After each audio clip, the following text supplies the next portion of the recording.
The oceans. More than 70% of Earth's surface is covered by water. Around 2% of that water is ice. Less than 1% is freshwater. 4 billion years ago, Earth's surface was too hot for water to exist as liquid.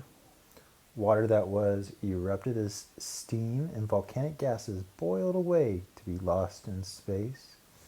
Around 3.85 billion years ago, Earth had cooled to form an atmosphere of volcanic gases, including steam.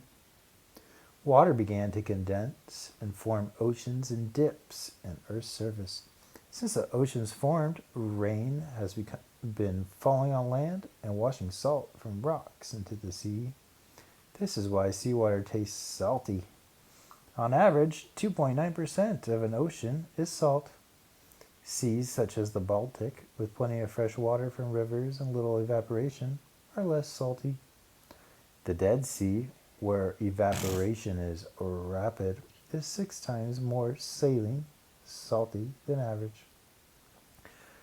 Under the surface, when we look out across the ocean, we are only aware of its surface, but the average depth of the ocean is around 16,400 feet, and the deepest ocean trenches reach down 36,000 feet. Mount Everest is more than 1.25 miles shorter than these trenches are deep. The top few feet of the oceans can be as warm as 79 degrees Fahrenheit in the tropics. They take in heat from sunlight during the day and warm the atmosphere at night. This layer of the oceans contains more heat than the entire atmosphere. Where there are dissolved nutrients in the sunlit waters, extensive blooms of tiny marine algae or phytoplankton flourish. But the warm water floats on top of the ocean, and very often nutrients are scarce, unless they are washed down rivers or stirred up from deeper water. Beneath the sunlit or photic zone lies a very different world of cold and dark water. Yet it supports a rich diversity of life. The oceans provide food for millions of people. They also conceal rich deposits of oil, gas, and minerals. Ocean currents. Heat circulates in the oceans in a series of large circular currents, or gyres. Blown by the winds, they tend to flow clockwise in the northern hemisphere and counterclockwise in the southern hemisphere. This pattern is disrupted by the continents. A map of the main ocean currents at the surface does not reveal the deep circulation that also takes place. The Gulf Stream and the North Atlantic Drift bring warm waters from the Gulf of Mexico northeast across the Atlantic. This keeps Western Europe and the British Isles warm. As the warm water flows along, some of it evaporates, and the water gradually becomes cooler and more salty. This makes the water more dense. Eventually it becomes too dense to stay on the surface. The water then dives down and turns south to complete the circulation like a conveyor belt. If this conveyor belt stopped, Western Europe would have winters as cold as those in northeastern Canada. Exploring the depths. The deep oceans are the least explored parts of our planet. Going there in a submarine or even sending a robot craft can be as complex as mounting a space mission. The average pressure on the ocean floor is around 400 times the air pressure on Earth's surface.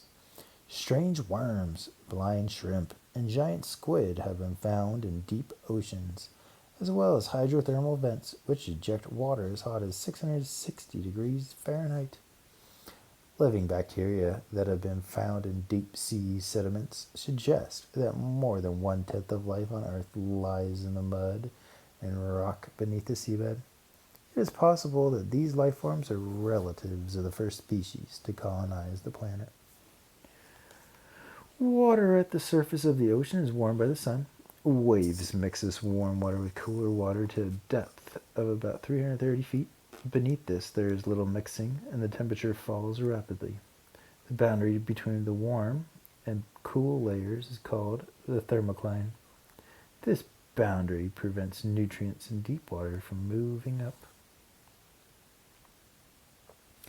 The currents of water at the surfaces of oceans are driven by prevailing winds. These currents move in swirls called gyres. Most warm currents start near the equator, and most cool currents start near the poles. The Gulf Stream and North Atlantic Drift carry warm water from the Straits of Florida toward Western Europe and Scandinavia. The Antarctic Gyre is a circular current of cold water that flows clockwise around the South Pole. The power of waves. Waves begin in the open sea as simple up and down oscillations driven by the wind. As the wave advances, the water moves in a circular motion. As the wave enters shallow water near the shore, the lower part of that motion is slowed down and the crests of the waves break or topple over and pound onto the shore. The forward motion, or swash, drives sand and gravel up the beach. The backwash pulls it back down. Where waves meet the shore at an angle, material drifts along the beach. The Dead Sea lies on the border between Israel and Jordan. Its water comes mainly from the Jordan River. The sea has no exit, so water can only escape by evaporation. This process concentrates salts in the sea, making it a hostile environment for marine species. The salt makes the water so dense that the human body floats easily on its surface. This satellite image shows the green plant pigment chlorophyll in phytoplankton in the oceans. The concentration of plankton in the oceans, shown as yellow and green here, is highest where warm water and plentiful nutrients mix and produce blooms of plankton.